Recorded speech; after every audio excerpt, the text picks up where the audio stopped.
சாகர நாள் தெரிஞ்சிருச்சு அப்படின்னா வாழ்கிற நாட்கள் நரகமாயிடும் அப்படின்ற ஒரு ஃபேமஸ் படத்துடைய டைலாக் நம்ம எல்லாருமே கேள்விப்பட்டிருப்போம். ஆனால் உண்மையிலேயே இந்த மாதிரி சம்பவம் நிஜ வாழ்க்கையில் நடக்கிறது சாத்தியமா அப்படின்னு கேட்டிங்கன்னா சாத்தியம் இல்லை அப்படின்னு தான் நார்மலாக இருக்கிற நபர்கள் சொல்லுவாங்க. ஆனால் உண்மையாகவே ஒரு நபருடைய வாழ்க்கையில் இது நடந்திருக்குங்க. அந்த ஒரு சம்பவத்துக்கு அப்புறம் அவருடைய வாழ்க்கை எப்படி மாறுச்சு அப்படின்றத ஒரு தொகுப்பை தான் இந்த வீடியோவில் நீங்கள் பார்க்க போகிறீங்க. நான் உங்கள் Varadaraja. Welcome to episode 23 dark web stories. இந்த வீடியோவை நீங்கள் பார்க்குறதுக்கு முன்னாடி நீங்கள் நம்ம சேனலுடைய புதிய பார்வையாளராக இருந்தாலும் சரி, இல்லைனா நம்மளுடைய சேனலை பார்த்துட்டு இருக்கீங்க, சப்ஸ்கிரைப் பண்ணாமல் பார்த்துட்டு இருக்கீங்க அப்படின்னா தயவுசெய்து சப்ஸ்கிரைப் பண்ணிக்கோங்க. கூடவே இருக்கிற பெல் ஐக்கானை கிளிக் பண்ணிக்கோங்க. அப்போ தான் எவ்ரி ஆல்டர்னேட்டிவ் டே போடுற வீடியோ உங்களால் உடனே பார்க்க முடியும். இப்போ வாங்க ஸ்ட்ரெயிட்டாக வீடியோக்குள்ளே போகலாம்.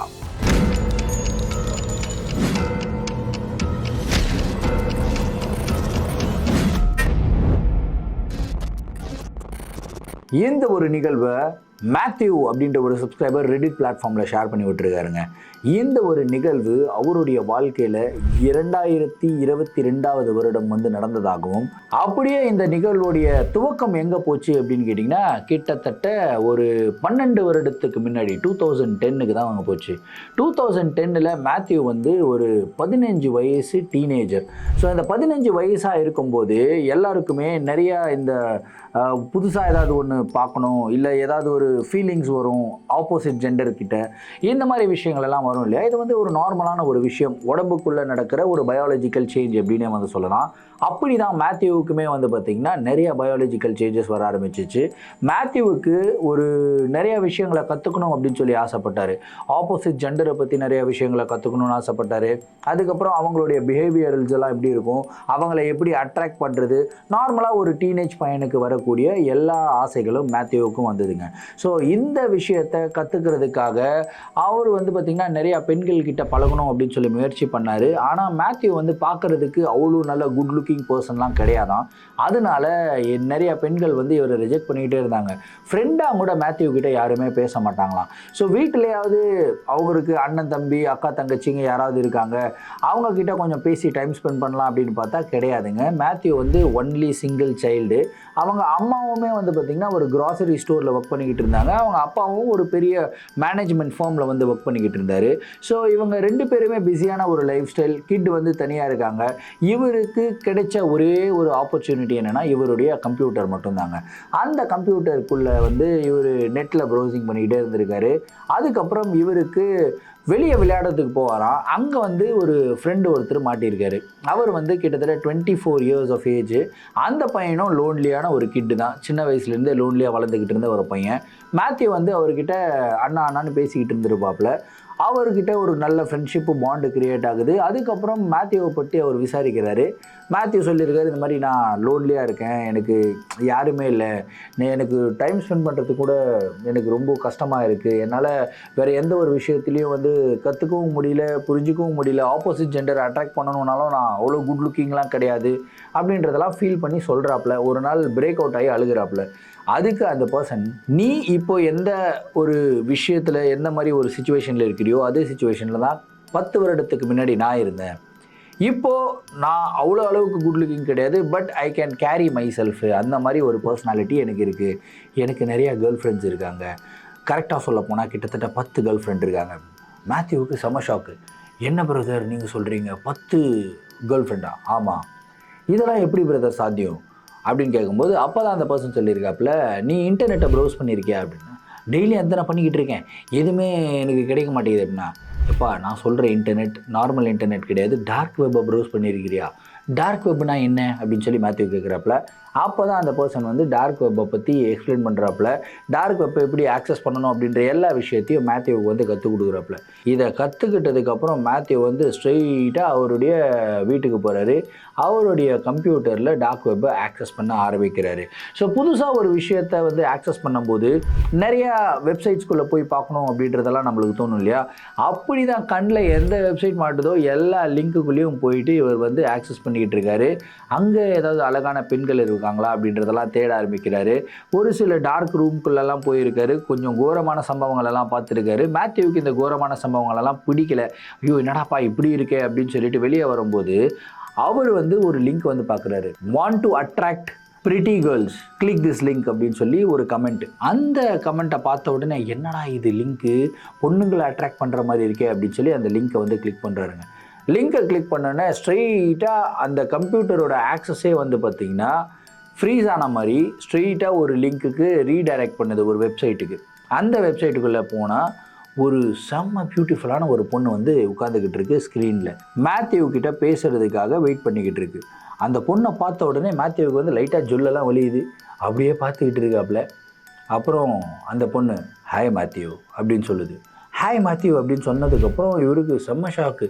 எப்படியா என்னோடய பேர் வந்து இந்த பொண்ணுக்கு தெரியும் அப்படின்னு சொல்லி பார்க்குறாப்புல. அதுக்கப்புறம் கொஞ்சம் கொஞ்சமாக சேட்டிங் பண்ண ஆரம்பிக்கிறாங்க. இவர் வந்து ரொம்ப கம்ஃபர்டபுள் ஆகிடுறாரு. மேத்யூவுக்கு வந்து உள்ளுக்குள்ளே பயங்கரமான ஒரு பர்சனாலிட்டி ஆகிட்டோம், இவ்வளோ அழகான பொண்ணு நம்மக்கிட்ட ஃப்ரெண்ட்லியாக பேசுது அப்படின்ற லெவலுக்கு வந்து ஹாப்பி ஆகிடுறாரு. இந்த ஒரு பேச்சுவார்த்தை கிட்டத்தட்ட ஒரு 6 வாரங்கள் கண்டினியூ ஆகுது. 6 வாரங்களில் அந்த பேச்சுவார்த்தை கொஞ்சம் ரொமான்டிக்காகவும் போகுது, அதுக்கப்புறம் கொஞ்சம் ஹானியாகவும் போகுது. அந்த பொண்ணு வந்து நிறைய விஷயங்களை வந்து அன்கவர் பண்ணணும் அப்படின்னு சொல்லி நீ ஆசைப்படுறியா, நான் உன்னை அன்கவர் பண்ணுறதுக்கு ஹெல்ப் பண்ணுறேன் அப்படின்னு சொல்லிட்டு ஒரு சில விஷயங்கள் எல்லாமே கொஞ்சம் க்ளீவேஜ் காட்டுறது, இந்த மாதிரி விஷயங்கள்லாம் நடந்துக்கிட்டு இருக்குங்க. இப்படியே போய்கிட்டு இருக்கும்போது மேத்யூ வந்து ஒரு நாள் உணர்ச்சியின் உச்சகட்டத்தில் இருக்கிறப்பல can you remove your top அப்படின்னு வந்து மேத்யூ சொல்கிறப்பல, அதுக்கு அந்த பொண்ணு அவ்வளோதானே, இட்ஸ் வெரி சிம்பிள் அப்படின்னு சொல்லி டாப் ரிமூவ் பண்ணுதுங்க. ரிமூவ் பண்ண உடனே ஒரு ஃப்ராக்ஷன் ஆஃப் அ செகண்ட் வந்து அந்த பொண்ணு வந்து மேலாடை இல்லாமல் இருக்குது. அதை பார்த்த உடனே ஒரு அப்படியே அடுத்த ஒரு கமெண்ட்டை போடுறதுக்கு முன்னாடி பட்டுன்னு வந்து பார்த்திங்கன்னா ஒரு பிளாக் ஸ்க்ரீன் ஆகுதுங்க. இந்த பிளாக் ஸ்க்ரீன் ஆன உடனே மேத்யூவுக்கு ஒன்றும் புரியல, என்னடா இது பிளாக் ஸ்க்ரீன் ஆகுது அப்படின்னு சொல்லி டக டக டக டகன்னு டைப் பண்ணுறாரு. அதுக்கப்புறம் வந்து அந்த பொண்ணு கமெண்ட்டில் வந்து சொல்லுது, இதுக்கப்புறம் வீடியோ கால் நான் வரணும் அப்படின்னா, இதுக்கப்புறமும் நான் அட்ரஸ் பண்ணணும் அப்படின்னா, நான் கேட்குற கேள்விகளுக்கு நீ வந்து விடை சொல்லணும் அப்படின்னு சொல்லி சொல்லுது. ஓகே அப்படின்னு சொல்லிட்டு அது ஒரு கேள்வியாக வந்து கேட்குது, கொஞ்சம் பர்சனல் கொஸ்டின்ஸ் கேட்குது. அதுக்கும் மேத்யூ வந்து ஆன்சர் பண்ணிக்கிட்டே இருக்காரு. சரி திரும்பியும் ஸ்க்ரீனுக்கு வா அப்படின்னு சொல்லிட்டு பயங்கர அந்த ப்ரெஷரில் வந்து டைப் பண்ணிகிட்டே இருக்காப்புல. ஃபைனலாக ஒரு கொஸ்டின் மேத்யூ கிட்ட அந்த பொண்ணு கேட்குது, நீ எந்த டேட்டில் பிறந்த அப்படின்னு கேட்குது. மேத்யூ வந்து அவருடைய டேட் ஆஃப் பர்த் வந்து மென்ஷன் பண்ணுறாரு. அதுக்கப்புறம் நீ எந்த டேட்டில் இறக்க போகிற அப்படின்னு தெரியுமா அப்படின்னு சொல்லி கேட்குது.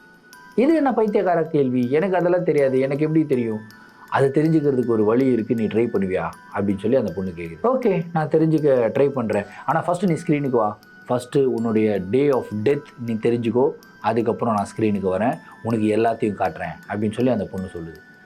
சரி சரி என்ன எப்படி தெரிஞ்சுக்கிறதுனா கிளிக் திஸ் லிங்க் அப்படின்னு சொல்லி இன்னொரு லிங்க் வருதுங்க.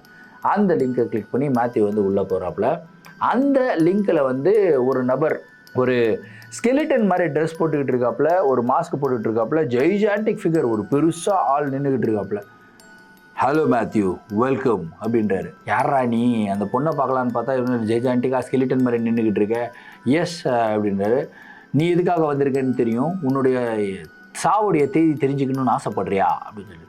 எப்பா ஆமாப்பா சரிப்பா சொல்லுப்பா என்னதான்ப்பா என்னுடைய சாவுடைய டேட்டு அப்படின்னு சொல்லி கேட்கும்போது April 17, 2022 அப்படின்னு சொல்லி சொல்கிறாரு. சரி ஓகே தெரிஞ்சுக்கிட்டேன், இப்போ திரும்பி அந்த லிங்க்குக்கு போகிறேன். சாரி மேத்யூ, அந்த சாவுடைய தினத்தன்னைக்கு தான் அந்த பொண்ணை நீங்கள் பார்க்க முடியும் அப்படின்னு சொல்லிட்டு ஸ்க்ரீன் அப்ரப்டாக கட் ஆகுது. மேத்யூவுக்கு ஒன்றும் புரியல, என்னடா இது, அந்த சாவுடைய டேட்டு தெரிஞ்சிருச்சு அப்படின்னா நம்ம வந்து அந்த பொண்ணுக்கிட்ட பேசலாம் அப்படின்றதெல்லாம் பார்த்தோம். ஆனால் திடீர்னு வந்து ஏதோ ஒரு டேட்டை சொன்னாங்க, அதுவும் 2022 சொன்னானுங்க. இப்போ எனக்கு 15 வயசு ஆகுது, அப்படியே 2022 போனால் 27 வயசு, 27 வயசில் செத்துருவேனா, சே இது ஏதோ ப்ராங்க் போல் இருக்குது, இவனுங்க இந்த மாதிரி இன்டர்நெட்டில் பல விஷயங்களை நம்ம பார்த்துருக்குறோம் அப்படின்னு சொல்லி மேத்யூ வந்து கொஞ்சம் கான்ஃபிடென்ட்டாக திரும்ப அந்த லிங்க்கில் பழைய லிங்க்கில் ட்ரை பண்ணிக்கிட்டே இருந்திருக்காப்புல. பழைய லிங்க்கில் ட்ரை பண்ணி போகும்போது உள்ளே வந்து ஒரு டைமர் ஓடிக்கிட்டு இருக்கு. அதாவது எக்ஸாக்டாக ஒரு வருஷத்துக்கு 365 டேஸ் இல்லைங்களா. ஸோ 12 இயர்ஸ் இத்தனை டேஸு, இத்தனை மினிட்ஸு, இத்தனை செகண்ட்ஸ் அப்படின்னு சொல்லி ஒரு டைமர் கிளாக் மட்டும் ஓடிக்கிட்டு இருக்கு. என்னது இது டைமர் கிளாக் ஓடிக்கிட்டு இருக்கு அப்படின்னு சொல்லி அந்த கரெக்டாக அந்த டைமரை கால்குலேட் பண்ணி பார்த்தா அதே டேட் இறந்து போகிற நாள் 17th April 2022 அந்த டேட் மட்டும் தான் வருது. மேத்யூவுக்கு லைட்டாக பயம் உண்டாகுது. இதெல்லாம் உண்மையாகவே நடக்கிறதுக்கு சாத்தியமா, இவன் யாருன்னே எனக்கு தெரியாது, நான் எங்கே இருக்கேனோ இவங்களுக்கு தெரியாது, எப்படி என்னுடைய டெத் டேவை இவங்களால் ப்ரெடிக்ட் பண்ண முடியும் அப்படின்னு சொல்லிட்டு மேத்யூவுக்கு செம ஷாக்கு. சரி இதை பற்றி இவருடைய நண்பர்கள்கிட்ட ஏதாவது கேட்போம் அப்படின்னு சொல்லி போய் கேட்குறாப்புல. நண்பர்கள் எல்லாமே சிரிக்கிறாங்க. சரி அந்த அண்ணன் ஒருத்தர் இருக்காரு, அவர்கிட்டயே கேட்போம் அப்படின்னு சொல்லிட்டு அந்த அண்ணனை மீட் பண்ணுறதுக்காக போயிருக்காரு. அங்கே மேத்யூவுக்கு ஒரு செம ஷாக்கு. அந்த ஒரு பர்சன் மர்மமான முறையில் இறந்து போயிருக்காரு. அவருடைய வீட்டில் தனியாக இருக்கும்போது இறந்து போயிருக்காரு. உடம்புல ஒரு கீறல் கிடையாது, அடி கிடையாது, எதுவும் கிடையாது. அவருக்கு எந்த விதமான ஃபிசிக்கல் பிரச்சனையும் கிடையாது, ஹார்ட் அட்டாக் கிடையாது. ஆனால் அந்த பர்சன் எப்படி இறந்தார் அப்படின்ற எந்த ஒரு இன்ஃபர்மேஷனும் யாருனாலையும் கண்டுபிடிக்கவே முடியல. அவங்க அப்பா அம்மா அழுதுகிட்டு இருக்காங்க. அவருக்கு வயசு என்னன்னு கேட்டிங்கன்னா 27ங்க. இந்த 27 இயர்ஸில் அவர் இறந்ததுக்கப்புறம் மேத்யூவுக்கு செம பயம். அதுக்கப்புறம் ஒரு நாளுமே அவர் வாழ்கிறது ரொம்ப கடினமாக தான் வாழ்ந்துக்கிட்டு இருக்காரு. பயத்தோடையே வாழ்ந்துக்கிட்டு இருக்காரு. ஐயோ, டெய்லியும் வந்து அந்த லிங்கை கிளிக் பண்ணுறாப்புல, லிங்கை கிளிக் பண்ணி பார்த்தா அந்த கவுண்ட் டவுன் ஓடிக்கிட்டே இருக்குது. என்னடா இது, ஏதோ ஒரு பிரச்சனையில் போய் மாட்டிக்கிட்டோமேடா, இந்த பிரச்சனையிலேருந்து எப்படிடா நம்ம தப்பிக்கிறது அப்படின்னு சொல்லிட்டு மேத்யூ பயங்கர ஃபீலு. சரி, இதெல்லாம் விட்டுட்டு டார்க் வெப்பெல்லாம் வேணாம், நம்ம ஸ்டடீஸில் கான்சன்ட்ரேட் பண்ணுவோம் அப்படின்னு சொல்லிட்டு ஸ்டடீஸில் கான்சன்ட்ரேட் பண்ணுறாரு. அதுக்கப்புறம் வந்து ஒரு 17, 18, 19 இயர்ஸ் ஆகுதுங்க. அதுக்கப்புறம் திரும்பியும் வந்து அவர் என்ன பண்ணுறாருன்னா, ஒரு ஃப்ரெண்டை வந்து மீட் பண்ணுறாப்புல, பழைய ஃப்ரெண்டு. அவர் திரும்பியும் வந்து டார்க் வெப்பை பற்றி சொல்ல ஆரம்பிக்கிறாப்புல. டார்க் வெப்புன்னு ஒன்று இருக்குது மச்சான், அது வந்து பயங்கரமாக இருக்கும். எது டார்க் வெப்புன்னு ஒன்று இருக்கா? டேய், ஆல்ரெடி டார்க் வெப்புக்கு போயிட்டு நான் ஒரு பிரச்சனையில் மாட்டிக்கிட்டேன். அது பிரச்சனையை மறந்துட்டு நான் என்னுடைய வாழ்க்கையை திரும்பி ரீஃபோக்கஸ் பண்ணிக்கிட்டு இருக்கேன். திரும்பி வந்து நீ டார்க் வெப்பை பற்றி சொல்கிறிய அப்படின்னு சொல்லிட்டு இவர் மனசில் நினச்சிக்கிட்டு சரி நீ சொல்லு அப்படின்னு சொல்லி எல்லாத்தையும் கேட்டுக்கிறாரு மேத்யூ. அதுக்கப்புறம் இவர் மறந்து போன ஒரு விஷயம், கிட்டத்தட்ட 4 வருடங்கள் ஆயிடுச்சு, அந்த ஒரு லிங்க்குள்ளேயும் போகலை. சரி, போய் தான் பார்ப்போமே, அது ப்ராங்க்கு தானே, இப்போ அந்த லிங்க்கில் என்ன வரவா போகுது அப்படின்னு சொல்லி அந்த பொண்ணு வந்துருச்சுன்னா திரும்பி நம்ம பேசலாம் அப்படின்ற ஒரு மூடுக்குள்ளே இவர் வந்துடுறாரு. திரும்பியும் அந்த லிங்க்குள்ளே போகிறாருங்க. போனால் ஒரு மிகப்பெரிய ஷாக் என்னென்னு கேட்டிங்கன்னா, அந்த டைமர் ஓடிக்கிட்டே இருக்குது. அந்த டைமரை பார்த்த உடனே மேத்யூவுக்கு கை காலெலாம் அப்படியே ஃப்ரீஸ் ஆகுது, டகடகடகடகட நடுங்குது. என்னடா இது, டைமர் ஓடிக்கிட்டு இருக்கே, என்னடா இது, ஒன்றும் புரியலையே. சரி, அப்படியே அந்த டேஸை கால்குலேட் பண்ணுவோம், டைமை கால்குலேட் பண்ணுவோம், என்ன டேட் வருதுன்னு பார்ப்போம்னு பார்த்தா April 17, 2022 வருது. மேத்யூவுக்கு அவருடைய உலகமே சுற்றுது, என்ன பண்ணுறதுனே தெரில. என்னடா இது, 4 வருஷம் ஆகிடுச்சு, நம்ம அந்த லிங்க்கை ஆக்சஸ் பண்ணவும் இல்லை. என்ன தான் இந்த லிங்க்கில் இருந்தாலுமே, யார் இதை பின்னாடி இருந்து ஆப்ரேட் பண்ணாலுமே, நான் ஒரு பர்சன் இங்கே இருக்கிறேன், என் மேலே எதுக்கடா இவனுக்கு இவ்வளோ கொலவெறியாக இருக்கிறானுங்க, என்னுடைய டேட்டை வந்து இவ்வளோ கால்குலேட் பண்ணிகிட்டு இருக்கானுங்க, உண்மையிலேயே செத்துருவணும் அப்படின்ற ஒரு பயம் வந்து வர ஆரம்பிக்குது. அதுக்கப்புறம் ஒரு விதமான மென்டல் ப்ரெஷர், ஒரு ஆன்சைட்டிக்குள்ளே மேத்யூ போயிடுறாருங்க. எதை பார்த்தாலும் பயப்பட ஆரம்பிக்கிறாரு. அவருடைய வாழ்க்கையில் வந்து யாரையும் நம்ப முடியல.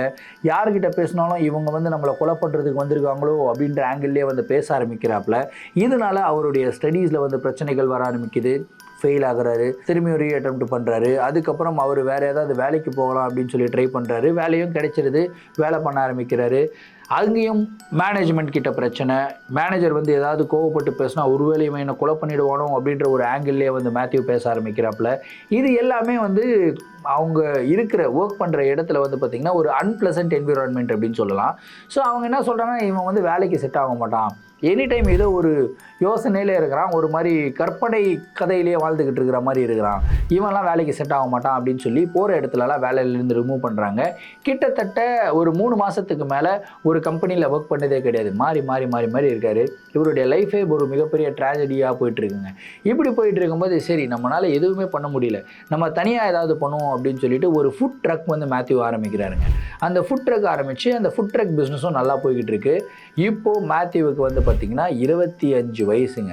அவர் வந்து அந்த ஃபுட் ட்ரக் கம்பெனியில் ஒரு பொண்ணு வந்து வேலைக்கு வந்து சேருது. அந்த பொண்ணை வந்து லவ் பண்ண ஆரம்பிக்கிறாரு. அதுக்கப்புறம் 2 பேருக்குள்ளே ஒரு சூப்பரான ஒரு ரிலேஷன்ஷிப்பு, லிவ் இன் ரிலேஷன்ஷிப்பில் இருக்க ஆரம்பிக்கிறாங்க. 2 வருஷம் எப்படி போச்சுன்னே தெரியல. கரெக்டாக 27 வயசு ஆகுதுங்க மேத்யூவுக்கு. மேத்யூவோடைய பர்த்டே April 15, 2022. April 15, 2022 வந்ததுக்கப்புறம் தான் மேத்யூவுக்கு ஞாபகம் வருது, 2 நாள் தான்டா இருக்குது, April 17க்கு 2 நாள் தான்டா இருக்குது, ஐயோ 2 நாள் நான் சாக போகிறேனா அப்படின்ற ஒரு ஃபீல் மேத்யூவுக்கு வந்து வர ஆரம்பிக்குதுங்க. இதை பற்றி அவருடைய கேர்ள் ஃப்ரெண்டு கிட்ட சொல்லலாம் அப்படின்னு சொல்லி மேத்யூ போயிருக்காரு. அவருடைய பர்த்டே அன்னைக்கு ஒரு மிக கொடூரமான ஒரு விஷயம் நடக்குதுங்க. அவருடைய கேர்ள் ஃப்ரெண்ட் வந்து அவரை சீட் பண்ணிவிட்டு இன்னொரு நபர் கூட ஒரு ஃபிசிக்கல் ரிலேஷன்ஷிப்பில் இருக்கிறத வந்து மேத்யூ பார்த்துட்டாரு. கண் கூட பார்த்ததுக்கப்புறம் மேத்யூவுக்கு வந்து ஒரு பயங்கரமான ஒரு ஹார்ட் அட்டாக் மாதிரி, ஐயோ என்னால் தாங்க முடியல அப்படின்ற மாதிரி ஒரு ஃபீல். அவங்களுடைய ரிலேஷன்ஷிப் வந்து பிரேக் ஆகுது. பிரேக் ஆகிட்டு ஒரு வீட்டுக்கு வர்றாரு. தனியாக இவருடைய ரூமில் உட்காந்து அழுகிறாரு. அவங்க அம்மாவும் வந்து பார்த்திங்கன்னா அன்றைக்கி இறந்து போயிடுறாங்க. இறந்து போனதுக்கப்புறம் மேத்யூவுக்கு ஒன்றும் புரியல. என்னடா இது, எல்லாமே நல்லா போயிட்டு இருந்தது, திடீர்னு லைஃப்பில் இந்த மாதிரியெல்லாம் நடக்குமா? ஒருவேளை இந்த மாதிரிலாம் நடக்கிறதுனால நான் வந்து என்னை நானே கொன்னுடுவேன் அப்படின்னு சொல்லி அந்த ஒரு பர்சன் நினச்சிக்கிறானா? இல்லை, என்ன ஆனாலும் சரி அது வந்து ஒரு தீர்வே கிடையாது, என்னை நானே வந்து சாகடிச்சிக்க மாட்டேன் அப்படின்றதுல மேத்யூ ரொம்ப தெளிவாக இருந்திருக்காரு. அதுக்கப்புறம் ஒரு செகண்டுமே அவர் வந்து கவுண்ட் பண்ண ஆரம்பிக்கிறாரு. சரி, திரும்பியும் அந்த லிங்க்குள்ளே போவோம் அப்படின்னு சொல்லி திரும்பியும் அந்த லிங்க்குள்ளே போய் பார்க்குறாரு. பார்த்தா எக்ஸாக்டாக 1.5 days அப்படின்னு சொல்லி காட்டுது. இவருக்கு ஒன்றும் புரியல. என்னதான் ஒரு வெப்சைட்டாக இருந்தாலும் கிட்டத்தட்ட 12 வருடங்கள் ஒரு பர்சனுடைய லைஃப்பை அது கேல்குலேட் பண்ணி ட்ராக் பண்ண முடியுமா அப்படின்ற ஒரு கேள்வி மேத்யூக்குள்ளே ஓட ஆரம்பிக்குது. சரி, சாவு வரும் அப்படின்றாங்க. சாவு எப்படி வரும்? நானே நான் கொண்டுக்க போகிறதில்ல, யார் வந்து என்னை கொல்ல போகிறா அப்படின்ற ஒரு முரட்டு தைரியம். அதுக்கப்புறம் April 17 ஒரு மிகப்பெரிய சைக்ளோன். இவர் இருக்கிறது அமெரிக்காவில். அந்த மாதிரி ஒரு டொர்னேடோ அப்படிலாம் சொல்லுவாங்கள்ல, அந்த மாதிரி ஒரு கிளைமேட்டு. வெளியே காற்று அடித்து தள்ளிக்கிட்டு இருக்கு. இவர் இருக்கார். இவங்க அப்பா வந்து பார்த்திங்கன்னா 2nd floor தூங்கிக்கிட்டு இருக்காப்புல, டிவி பார்த்துக்கிட்டு இருக்காப்புல, நெட்ஃப்ளிக்ஸ் பார்த்து சில் பண்ணிக்கிட்டு இருக்காப்புல. பட்டுன்னு வந்து பார்த்திங்கன்னா கரண்ட்டு போகுதுங்க. April 17 கரெக்டாக அந்த டைம் மென்ஷன் பண்ணியிருப்பாங்க இல்லையா? திரும்பி இவர் என்ன பண்ணுறாருன்னா, இவருடைய ஃபோன் மூலயமா டார்க் வெப் ஆக்சஸ் பண்ணி அந்த லிங்க்குள்ளே போகிறாரு. ஜஸ்ட் செக் பண்ணி பார்க்குறாரு. Now the real game begins அப்படின்னு சொல்லி போட்டிருக்கு. கீழே டைமரில் 2 minutes to go அப்படின்னு சொல்லி போட்டிருக்கு. மேத்யூவுக்கு வேர்த்து கொட்டுது. அப்படியே கடன் கையெல்லாம் நடுங்குது. என்னடா இது 2 minutes to goனா என்னடா நடக்க போகுதுங்க, ஒன்றும் புரியலடா. கரண்ட்டு வேறு போயிடுச்சு, வெளியே வேறு பயங்கரமாக புயல் அடிச்சு ஒரு மாதிரி இருக்கேடா, என்ன பண்ணுறதுனே தெரியலையடா, ஐயோ பயமாக இருக்கே அப்படின்னு சொல்லிட்டு மனசுக்குள்ளே ஒரே படப்படப்பு. அந்த டைமில் இவருடைய டோர் பெல் வந்து ரிங் ஆகுதுங்க. டோர் பெல் ரிங் ஆன உடனே மேத்யூவுக்கு, இந்த புயலில் யாரா நம்ம வீட்டுக்கு வந்திருக்கிறது, டோர் பெல் ரிங் ஆகுது, சரி போய் பார்ப்போம் அப்படின்னு சொல்லிட்டு மேத்யூ மெதுவாக போகிறப்பல டோர் பெல் வந்து டங் ஒரு வாட்டி ரிங் ஆனால் பரவாயில்ல, டங் அப்படி அடித்தா எப்படி இருக்கும், ஒரு மாதிரி இரிட்டேட்டிங்காக இருக்கும்ல.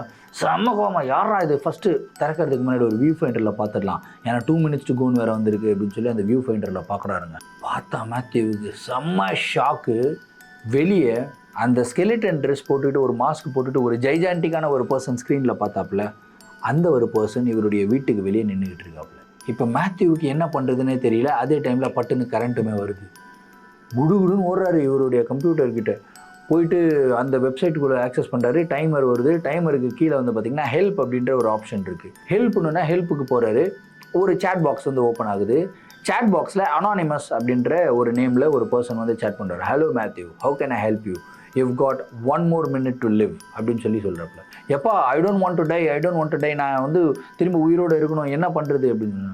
இல்லை மேத்யூ, உங்களுடைய சாவு உங்களுக்கு வேணும் அப்படின்னு சொல்லி நீங்கள் ப்ரெடிக்ட் பண்ணிட்டீங்க. கரெக்டாக எங்களுடைய கம்பெனி சர்வீசஸ் நீங்கள் கேட்ட விஷயத்த உங்களுக்கு நான் கொடுக்கணும், அதுக்குண்டான முயற்சிகளில் வந்துட்டோம். எங்களுடைய ரெப்ரசன்டேட்டிவும் அங்கே வந்துட்டார். ஸோ இதுக்கப்புறம் எதுவும் பண்ண முடியாது அப்படின்னு சொல்லிட்டு. ஐயோ இல்லை ரெப்ரசன்டேட்டிவ்லாம் வேணாம், ப்ளீஸ் என்னை வந்து காப்பாற்றிக்கணும், நான் உயிரோடு இருக்கணும், எனக்கு ஏதாவது ஒரு வழி சொல்லுங்கள், can I escape from this அப்படின்னு சொல்லிட்டு ஒரு மாதிரி பதட்டமாக டைப் பண்ணுறப்பல. மேத்யூ, நீங்கள் எஸ்கேப் பண்ணுறதுக்கு ஒரே ஒரு ஆப்ஷன் இருக்குது அப்படின்னா. என்ன ஆப்ஷன்? உங்களுக்கு பதிலாக இன்னொருத்தர் சாகிறதுக்கு நீங்கள் நாமினேட் பண்ணீங்க அப்படின்னா நீங்கள் உயிர் பிழைக்கிறதுக்கு ஒரு வாய்ப்பு இருக்குது அப்படின்னு சொல்கிறாப்புல. சரி நான் நாமினேட் பண்ணுறேன். You got 30 seconds, 25 seconds, 24 seconds அப்படின்னு வருது. இவருக்கு மேத்யூவுக்கு கையெல்லாம் நடுங்குது. யாரை நாமினேட் பண்ணுறது தெரியல. ஐயோ ஒன்றும் புரியல, எனக்கு ஃப்ரெண்ட்ஸும் இல்லை, எதுவும் இல்லை, என்ன பண்ணுறதுனே தெரியலன்னு பட்டுன்னு அப்பா ஞாபகம் வருது. அப்பாவுக்கு வந்து ஒரு 75 years, 75 வயசு ஆயிடுச்சு. இதுக்கப்புறம் அவர் உயிரோடு இருந்து என்ன பண்ண போகிறாரு? சரி, அவர் பேர் போட்டு விட்ருவோம், இது உண்மையாக இல்லையான்னு செக் பண்ணிவிடுவோம் அப்படின்னு சொல்லி பட்டுன்னு அப்பா பேரை போட்டு விட்ருவார். D'Souza David. Thank you for your suggestion. இப்போ நீங்கள் உங்களுடைய ஹெல்த்தியான ஒரு லைஃப்பை நீங்கள் கண்டினியூ பண்ணலாம். இதுக்கப்புறம் உங்களை நாங்கள் தொந்தரவு பண்ண மாட்டோம். We will take care of D'Souza David அப்படின்னு சொல்லிட்டு பட்டுன்னு ஸ்க்ரீன் ஆஃப் ஆகுது. மேத்யூவுக்கு என்ன ஒரு தைரியம்னா, வீடு ஃபுல்லாக லாக் பண்ணிடும். அவங்க வீட்டுக்குள்ளே வர்றதுக்கு ஒரே ஒரு மெயின் டோர் மட்டும்தான் இருக்குது. மெயின் டோரும் ஓப்பன் பண்ணலை. அந்த பர்சனும் உள்ளே வர்றதுக்குன்னா வாய்ப்பே கிடையாது. அப்பா 2nd floor இருக்கார். ஸோ தைரியமாக இருக்கலாம் அப்படின்னு சொல்லிட்டு சில் அவுட் பண்ணிவிட்டு அப்படியே அவர் வந்து நெட்ஃப்ளிக்ஸ் பார்த்துக்கிட்டே இருக்கார். கரெக்டாக அந்த ஒரு நிமிஷம் கழித்து டமால்னு ஒரு பேங்கிங் சவுண்டு 2nd floorலேருந்து கேட்குது. அந்த சவுண்டை கேட்ட உடனே மேத்யூவுக்கு ஸ்டக் ஆகிட்டு பட்டுன்னு நெட்ஃப்ளிக்ஸ் ஆஃப் பண்ணிவிட்டு அப்படியே பார்க்குறாரு. அந்த படிக்கட்டே பார்த்துக்கிட்டு இருக்காரு. இவங்க வீட்டுக்குள்ளேயே படிக்கட்டே பார்த்துக்கிட்டு இருக்காப்புல. படிக்கட்டில் யாரோ இறங்கி நடந்து வர மாதிரி ஒரு சவுண்டு வந்து கேட்குது. இவர் அப்படியே உத்து பார்த்துட்டு இருக்காரு. அப்பா தான் நடந்து வராரா அப்படின்னு சொல்லி உத்து பார்த்துக்கிட்டு இருந்தா, ஒரு கருப்பான ட்ரெஸ்ஸு போட்ட ஒரு பர்சன் அந்த படிக்கட்டுக்கு கீழே அப்படியே மெதுவாக அவங்களுடைய கால் தெரியுது. அப்படியே பார்க்குறப்பல அப்படியே காலிலிருந்து இடுப்பு தெரியுது. இடுப்புலேருந்து கொஞ்சம் மேலே தெரிய ஆரம்பிக்குது. மேத்யூவுக்கு கண்ணு மொழியெல்லாம் பிதுங்குதுங்க. ஏன்னா அங்கே நடந்து வர பர்சன் ஸ்கெலிட்டன் ட்ரெஸ் போட்ட பர்சன். வீடு மெயின் டோர் லாக் ஆகிருக்கு. எல்லாமே லாக் ஆகிருக்கும்போது எப்படி அந்த பர்சன் உள்ளே வந்தான் அப்படின்ற ஒரு கேள்வி இவருடைய மனசுக்குள்ளே. அந்த பர்சன் பாட்டுக்கு நடந்து வரான். அப்படி நடந்து போகும்போது மேத்யூவை க்ராஸ் பண்ணுறான். க்ராஸ் பண்ணிவிட்டு குட் லாக் அப்படின்னு சொல்லிட்டு போய்கிட்டே இருக்கான். மெயின் டோர் ஓப்பன் பண்ணி போயிட்டான். மேத்யூவுக்கு அப்பாவுக்கு என்னாச்சு, உண்மையிலே அப்பா இறந்துட்டாரா அப்படின்னு சொல்லிட்டு ஃபாஸ்ட்டாக ஓடுறாப்புல செகண்ட் ஃப்ளோருக்கு. ஓடி போய் பார்த்தா அவங்க அப்பா வந்து மூச்சு பேச்சு இல்லாமல் படுத்துக்கிட்டு இருக்காப்புல. எந்த ஒரு ஃபிசிக்கல் இன்ஜுரியும் கிடையாது. அவருக்கு எந்த விதமான மெடிக்கல் காம்ப்ளிகேஷன்ஸும் கிடையாது. உடனடியாக அவர் வந்து ஆம்புலன்ஸுக்கு கால் பண்ணுறாப்புல. அவங்க வராங்க, சிபிஆர் எல்லாமே பண்ணுறாங்க. ஆனால் அவங்க அப்பா இறந்து போய் கிட்டத்தட்ட 1/2 மணி நேரம் ஆயிடுச்சு அப்படின்னு வந்து சொல்கிறாங்க. ஸோ மேத்யூவோடைய உலகமே வந்து இருண்டு போயிடுச்சுங்க. மேத்யூவை பொறுத்த வரைக்கும் இந்த ஒரு விஷயம் சீரியஸாக நடக்கும் அப்படின்றதெல்லாம் அவர் யோசித்து பார்க்கல. விளையாட்டாக தான் பண்ணார். தெரியாத வயசில் அறியாமல் பண்ண ஒரு தவறு. அந்த ஒரு தவறுடைய வெளிப்பாடு வந்து பார்த்திங்கன்னா எந்த அளவுக்கு கொண்டு வந்து விட்டுருக்கு அப்படின்னு சொல்லிட்டு ரொம்ப ஃபீல் பண்ணி போட்டிருந்தாப்புல. அதுக்கப்புறம் மேத்யூவோட லைஃபு, அவரை பற்றின டீட்டெயில்ஸ் எல்லாம் எதுவுமே மென்ஷன் பண்ணலை. ஆனால் இந்த ஒரு இன்சிடெண்ட் வந்து பார்த்திங்கன்னா நம்மளுக்கு ஒரு மிகப்பெரிய விழிப்புணர்வை வந்து கொடுக்குதுங்க. ஏன்னா யோசிச்சு பாருங்களேன், சின்ன வயசில் நம்ம தெரியாமல் ஒரு சில விஷயங்கள் வந்து பண்ணுவோம். ஆனால் தெரியாமல் பண்ணுற விஷயங்கள்னால அதோடைய பாதிப்புகள் என்ன அப்படின்றதெல்லாம் நம்ம யோசிக்க மாட்டோம். அதோடைய பாதிப்புகள் மேத்யூவோடைய லைஃப்பில் ஒரு மிகப்பெரிய பாதிப்பு வந்து கொடுத்தது. கடந்த 2 வருடமாக அவர் எப்படி இருந்திருக்காரு அப்படின்றதெல்லாம் தெரியல. ஏன்னா ஆல்ரெடி அவங்க அம்மா இறந்து போயிட்டாங்க, கேர்ள் ஃப்ரெண்டும் விட்டுட்டு போயிட்டாங்க. அவங்க அப்பாவுடைய மறைவுக்கு இவரே காரணமாயிட்டார். அந்த ஒரு கில்ட்டில் வாழ்கிறது இருக்குது தெரியுமா, அது ரொம்ப கொடுமை அப்படின்னு சொல்லி நான் நினைக்கிறேன்.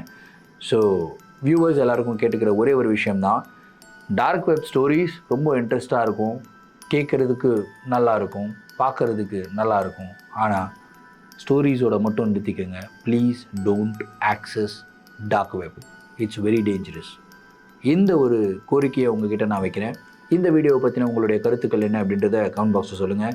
இதே மாதிரி உங்களுடைய வாழ்க்கையில் ஏதாவது ஒரு நிகழ்வுகள் நடந்திருந்து அமானுஷமான நிகழ்வுகளாக இருந்தாலும் சரி, இல்லை டார்க் வெப்பை பேஸ் பண்ண நிகழ்வுகளாக இருந்தாலும் சரி, எங்கிட்ட ஷேர் பண்ணி விடுங்க.